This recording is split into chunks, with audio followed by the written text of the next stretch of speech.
Hi everyone, welcome to my career leader classes. I am Puja Thakur.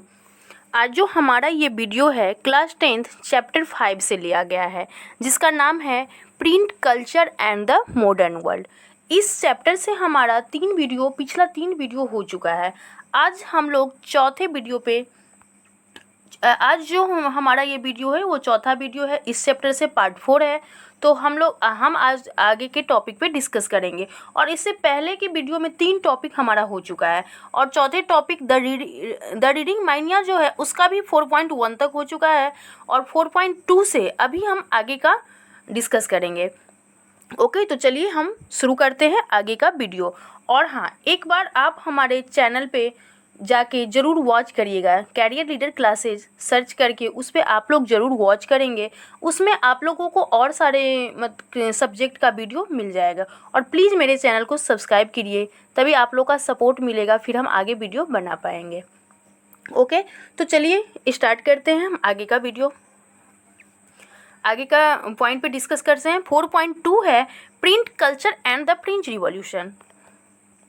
Many historians have argued that print culture created the condition within which French Revolution occurred. Can we make such a connection? मतलब बहुत से historian का ऐसा कहना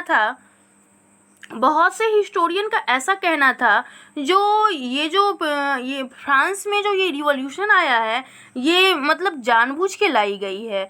ये जो French revolution जो हो रहा है ये प्रिंट कल्चर और रिवॉल्यूशन के मतलब वो कनेक्शन ही है, उसी का एक कनेक्शन है और ऐसा जानबूझ के किया जा रहा है, ये उन लोगों का कहना था। ठीक है, तो उन्होंने ऐसा 3 मतलब अपना तर्क रखा जो इस कारण फ्रेंच में रिवॉल्यूशन हो रहा है। तो 3 types of argument have been usually put forward, और उन्होंने ऐसा 3 तर्क दिया, फर्स्ट, सेकेंड और थर्ड। तो चलिए फर्स्ट पे चलते हैं हम लोग। फर्स्ट तर्क उन्होंने ये दिया कि print popularized the ideas of the Enlightenment thinkers. Collectively, their writings provided a critical commentary of tradition, expression and despotism. अब देखिए, पहला मतलब कहने का मतलब ये है कि प्रिंट के चलते एनलाइटमेंट मतलब होता है ज्ञान की उदय होना, ज्ञान होना। तो प्रिंट के चलते जो मतलब उन लोगों का जो मन में ये आया, जो प्रिंटिंग आया, तो प्रिंटिंग को देखकर ही मतलब बहुत ऐसे लोग थे फ्रांस में जो पढ़े लिखे नहीं थे, तो प्रिंटिंग का पिक्चर देख के मतलब वो लोग अनुमान लगा लेते थे कुछ से कुछ। तो वो प्रिंट को देख के ही उन लोगों में ये मतलब एनलाइटमेंट हुआ और ये ज्ञान हुआ।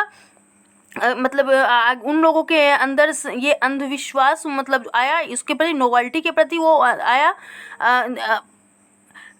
The argued for the rule of reason rather than custom and demanded that everything be judged through the application of reason and rationality. They attract the sacred authority of the church and the despotic power of the state, thus eroding the legitimacy of a social order based on traditional. The writing of Voltaire and Russia were read widely, and those who read these books say the world through new eyes that were questioning, critical and rational. अब यहाँ देखिए, पहला जो उन्होंने तर्क दिया, उनको ऐसा लगा कि प्रिंट हुआ, प्रिंट के चलते ही लोगों में मतलब ये जो था प्रिंट को देखकर ही लोगों में ये एनलाइटमेंट आई। उन्होंने कुछ से कुछ ऐसा सोचना शुरू कर दिया नोवेल्टी के प्रति उन लोगों का। मतलब ये डेस्पोटिज्म का मतलब तो आप लोगों को मैंने पहले चैप्टर में भी पढ़ा चुका है।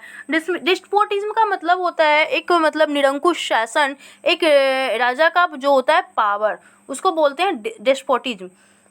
तो ये जो भावना थी उन लोगों का, ये तर्क था, ये जो भावना थी वो प्रिंट के चलते ही आई। वो एक दूसरे को देखकर ही ऐसा मतलब सब समझने लगे।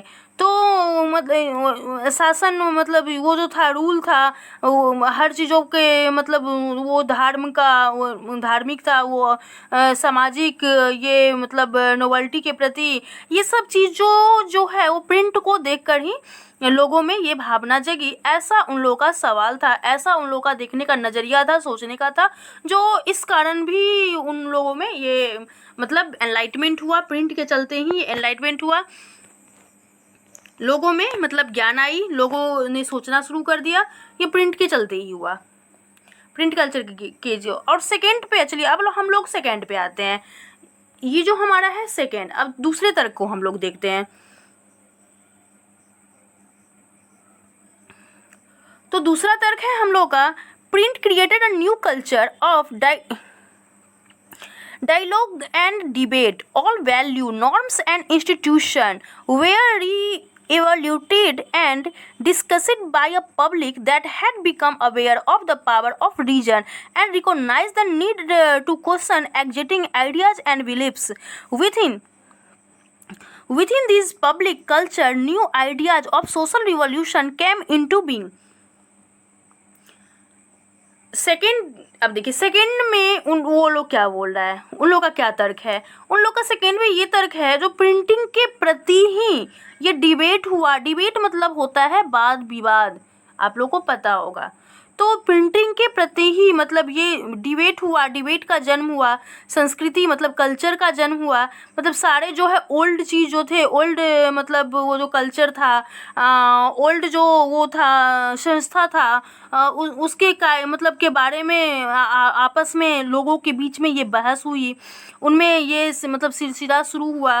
वो लोग प्रिंट को देखकर ही ये धारणा उन लोगों के मन में आई, पब्लिक को धर्म और आस्था के प्रति ये विचार समझ में आई। तो इस तरह मतलब सार्वजनिक दुनिया में ये जो है रिवॉल्यूशन का लोगों में सोशल लोगों में रिवॉल्यूशन का मतलब वो शुरू जन्म दिया। तो ये दूसरा उन लोगों का तर्क था। अब देखिए हम लोग थर्ड पे आते हैं। By the 70s there was an outpouring literature that mocked the royalty and criticized their morality. In the process, it raised questions about the existing social order. Cartoons and characters typically suggest that a monarchy remained absorbed only in sensual pleasure while the common people suffered immense hardship. This literature circulated underground and led to the growth of hostile sentiments against the monarchy. अब ये देखिए इन लोगों का ये third क्या कहना था। Third उन लोगों का विचार ये था, थर्ड उन लोगों की तर्क ये था 70-80 में जो ये था मोनार्की जो था, ये जो था नोवेल्टी लोगों का जो था, नोवेल्टी लोगों का जो था मजाक उड़ाने वालों की ढेर लगी थी। ठीक है, वो लोग उन लोगों को मजाक उड़ाते थे उस समय। तो इसको लेकर मतलब भी उन लोगों के मन में बहुत से सवाल उठ रहे थे। जैसे कि कार्टून था, प्रिंट में बहुत जगह कार्टून और कैरेक्टर को दिखाया जो कि हम लोगों ने पिछले वीडियो में पढ़ा है। तो कार्टून को दिखाया है, कार्टून कैरेक्टर्स दिखाया है। तो उसमें दिखाया है कि मतलब एक मज़दूर हैं और वो किसान हैं और नोबेल्टी लोग उस पर कैसे अत्याचार कर रहे हैं।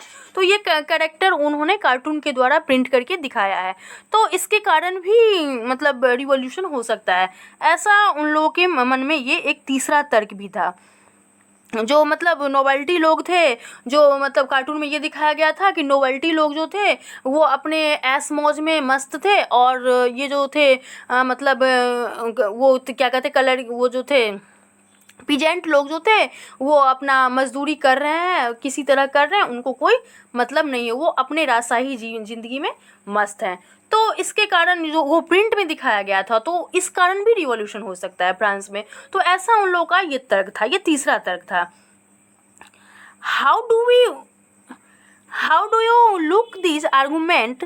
There can be no doubt that print helps the spread of ideas, but we must remember that people did not read just one kind of literature. They read the idea of Voltaire and Russia.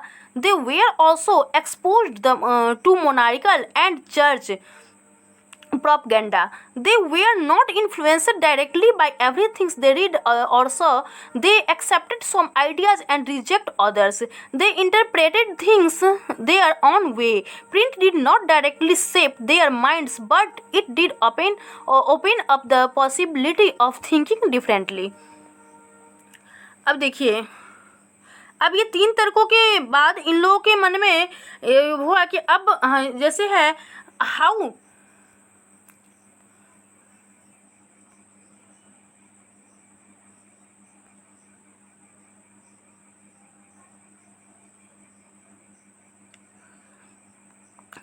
हाँ, how do you look that argument, ये जो है how do you look this argument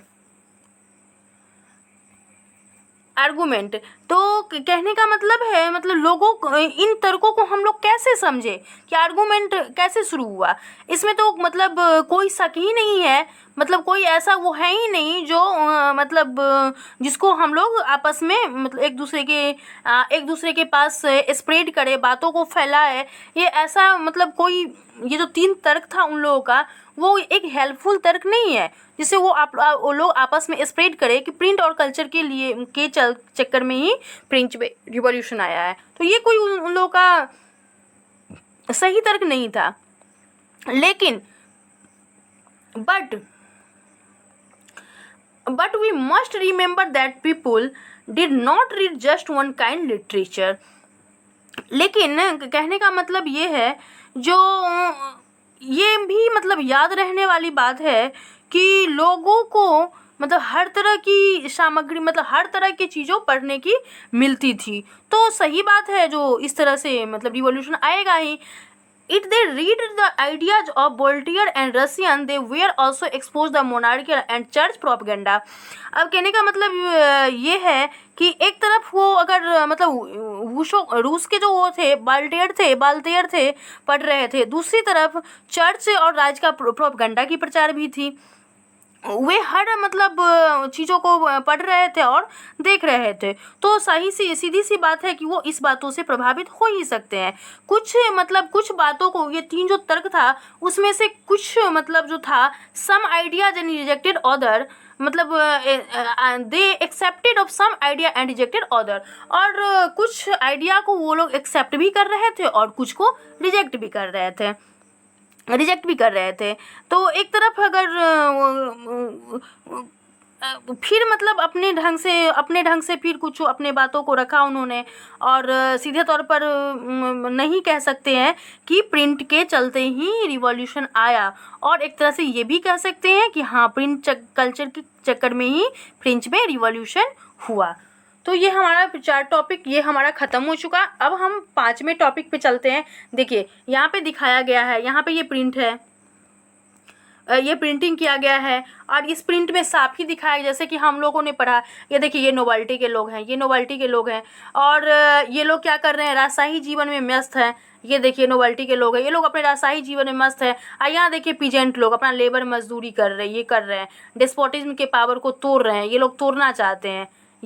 ये नोबल्टी लोग हैं, ये किसानों पे अत्याचार कर रहे हैं, और ये जो किसान लोग हैं इससे तंग आकर ये डेस्पोटिज्म के पावर को तोड़ना चाहते हैं। तो ये सब जो प्रिंट में दिखाया गया है, तो उससे तो जाहिर सी बात है कि लोगों में एनलाइटमेंट आई, लोगों में मतलब ज्ञान आई, और इसके कारण तो रिवॉल्यूशन होना तय ही है। तो चलिए अब हम आगे पढ़ते हैं टॉपिक 5 पे। टॉपिक 5 क्या है? टॉपिक 5 है द 19th सेंचुरी, यानी कि इसको हिंदी में बोलेंगे 19वीं सदी। अब इसके बारे में हम पढ़ते हैं। The 19th century west lives in mass literacy in Europe, bringing in large number of new readers among children, women and workers. Children, women and workers. अब देखिए 19th सेंचुरी के सदी में, 19th सेंचुरी में यूरोप में जो था मतलब एडुकेटेड लोग की मतलब ज़्यादा मतलब वो हो गई, विस्तार हुई, ज़्यादा मतलब मात्रा में बढ़ी, तो उसमें महिला और बच्चे की मात्रा भी आई। महिला और जो बच्चे थे, वुमेन और चिल्ड्रेन जो थे वो भी इसमें और वर्कर्स, वुमेन, चिल्ड्रेन और वर्कर्स जो थे वो भी मतलब रीडिंग करने में वो लोग भी रीडिंग करने लगे। अब 5.1 में आते हैं जिसमें है ये children, women and workers. As primary education become compulsory from the late 19th century, children become an important category of readers. Production of school textbook become critical for the publishing industry. A children press devoted literature for children alone was set up of France in 1857. This press published new works as well as old fairy tales and folk tales. The Grimm brothers in Germany spent years compiling traditional folk tales gathered from peasant. What they collected was added before the stories were published in a collection in 1812। अब देखिए यहाँ तक समस्या, यानी कि 19th century के last में जो था ये प्राइमरी एडुकेशन जो था वो अनिवार्य हो गया था, और इसके चलते क्या था, चिल्ड्रेन में की एक अहम मतलब श्रेणी बन गई थी, और उद्योग के लिए मतलब उसके लिए पाठ्य पुस्तकों का मतलब पुस्तकों पर का महत्वपूर्ण हो गया।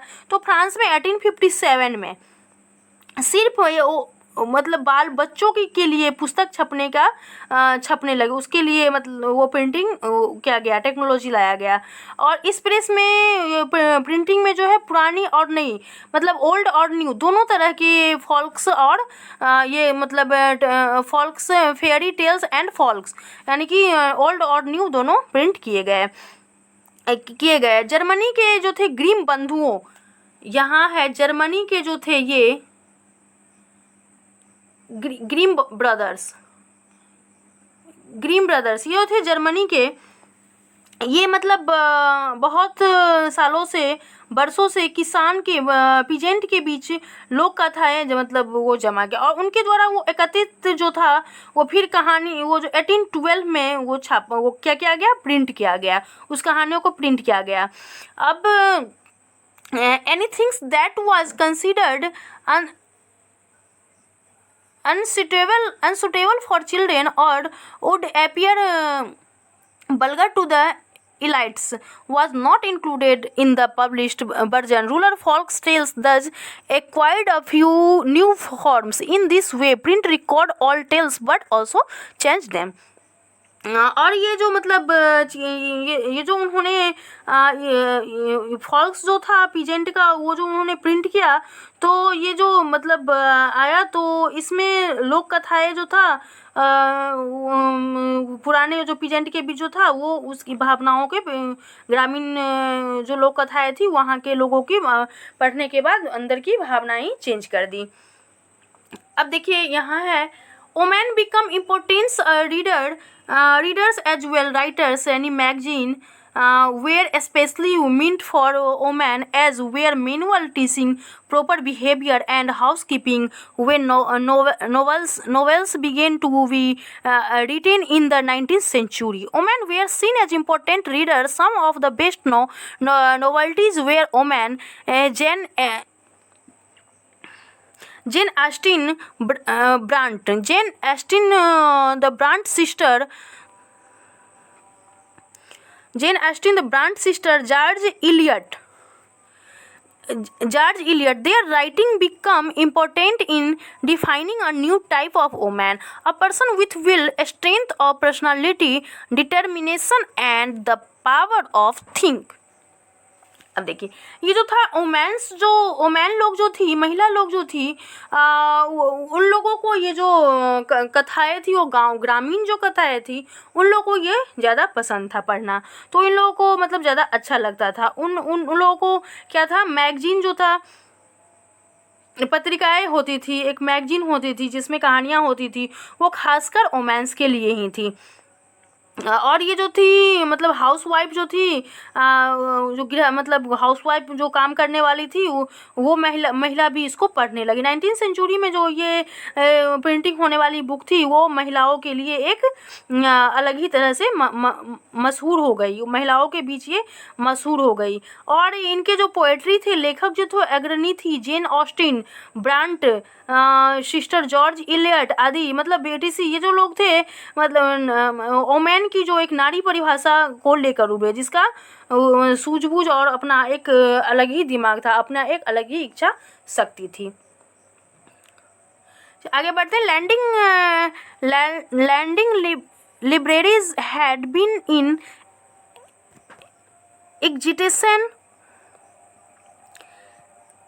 existence from the 17th century onward. In the 19th century, landing liberty in England become instruments for educating white collar workers, artisans and lower middle classes people. Sometimes self-educated working class people wrote for themselves after the working day was gradually shortened from the mid-19th century. Workers had sometimes for self-improvement and self-expression. They wrote political tracts and autobiographies in large numbers. अब देखिए 17वीं century में जो book लाए गए थे वो 19वीं century में इंग्लैंड के मतलब पुस्तकालय से लाए गए थे। तो वहाँ के जो लेबर लोग थे, मजदूर वर्ग थे, वो मतलब निम्न वर्ग के जो लोग थे वो भी शिक्षित मतलब एडुकेटेड करने का काम किया गया उनको भी। और ये छोटे मतलब होने मजदूर को अपने आप में ये आत्मविश्वास जगा वो पढ़ के, और उन्होंने बड़ी संख्या में ये राजनीति का और ये मतलब जो राजनीति का जो और ये फोल्क वगैरह थे वो उन लोगों ने बड़ी संख्या में इसको पढ़ने लगे। अब देखिए 5.2 फर्दर इन्वोकेशन। अब देखिए 5.2 by the late 18th century the press came to be made out of metal.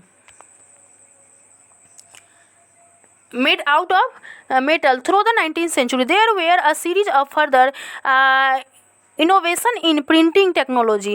By the mid-19th century, Richard M. Hoy of New York had prepared the power-driven cylindrical press. This was capable of printing 8,000 sheets per hour. His press particularly useful of printing newspaper in the late 19th century. The offset press was developed which could print up to 6 colors at a time. From the turn of the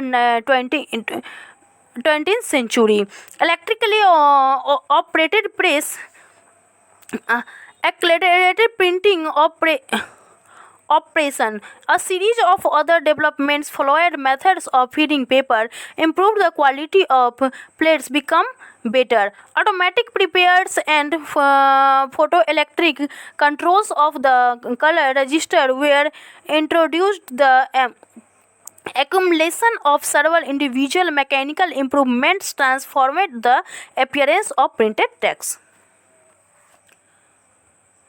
अब देखिए मतलब 18th century के अंत तक printing का जो वो था, 19th सेंचुरी के मतलब दौरान जो प्रिंटिंग टेक्नोलॉजी था उसमें मतलब लगातार सुधार किए गए। 19th सेंचुरी के मिडिल में न्यूयॉर्क रिचर्ड एमहो ने एक मतलब बेलनकार प्रेस से बेलनकार वो प्रिंटिंग का मतलब कारगर, जिसके क्या हुआ, बेलनकार प्रिंटिंग लाया, उसके कारण के जिससे क्या हुआ 8,000 सीट मतलब 8,000 सी प्रिंट होने लगे। अंत तक ऑफसेट प्रेस आ गया जिसमें एक साथ 6 कलर की छपाई मुमकिन थी। 20th सेंचुरी में शुरू से ही मतलब इलेक्ट्रिक से चलने वाले प्रिंटिंग जो था काम बड़ी तेज़ी से होने लगे। एक दो और चीज़ें हुई, कागज़ डालने के मतलब जो था वो अलग हुआ। प्लेट जो मतलब पेपर का जो वो था क्वालिटी वो अच्छी होने लगी, वो अच्छे कलर में हो गए, उसका प्रिंटिंग अच्छा हो गया। इस तरह मतलब कई ऐसे छोटे बड़े मशीन लाए गए जिसमें सुधार किए गए, जिसके कारण पन्ने वो जो था पेपर का जो था कलर बदला, वो प्रिंटिंग का जो था कलर बदला, पेपर की क्वालिटी अच्छी होने लगी। Printers and publisher continuously